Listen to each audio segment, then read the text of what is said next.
नमस्कार, मी ऋषिकेश प्रकाश सावंत, राहणार कसबा नूर, तालुका गडिंग्लज, जिल्हा कोल्हापूर।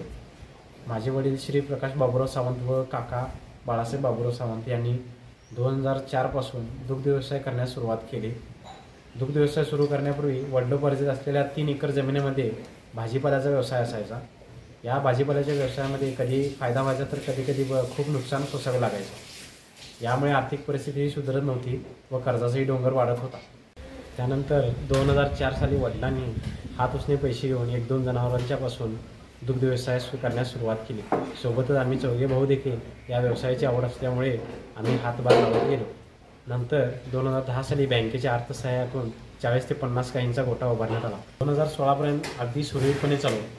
नंतर लंपी, लाळफळे यांसारख्या व्हायरल आजारांनी जनावरांना विळख्यात घेतले। या आजारांवर देखील मात करून आम्ही पुढे गेलो। नंतर आमचे चौघा भावांचे शिक्षण पूर्ण झाले। शिक्षण पूर्ण झाल्यानंतरही नोकरीसाठी बाहेर न धडपडता या व्यवसायाची आवड असल्यामुळे आम्ही या व्यवसायाकडे वळलो। पुढे तालुकास्तरीय व जिल्हास्तरीय आदर्श गोठा पुरस्कार मिळाला। सोबतच आदर्श शेतकरी हा पुरस्कार देखील वडिलांना मिळाला। आता आपल्या गोठ्यामध्ये 108 जनावरांची संख्या आहे। यामध्ये 80 एच एफ गायी आहे, 20 वासरे आहे व 8 म्हशी आहे आणि दिवसाकाठी 700 ते 800 लिटर दूध आपल्याच श्री गजानन सहकारी दूध संस्था या संस्थेमार्फत गोकुळ दूध संघास आम्ही दूध पुरवठा करतो। उत्पादनातील 60 ते 70% खर्च हा जनावरांच्यावर केला जातो व 30 ते 40% हा निव्वळ नफा राहतो। सध्या आपल्या गोठ्यामध्ये ब्रीडिंगवर काम सुरू आहे। जास्तीत जास्त दूध उत्पादन देणाऱ्या गायींच्या वासरांची पैदाशी आपल्या गोठ्यामध्ये होत आहे।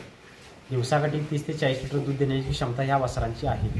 त्यासोबतच याचा फायदा असा होतो की भविष्यामध्ये कमी संख्येमध्ये जास्तीत जास्त उत्पन्न मिळते व खर्चही कमी होतो।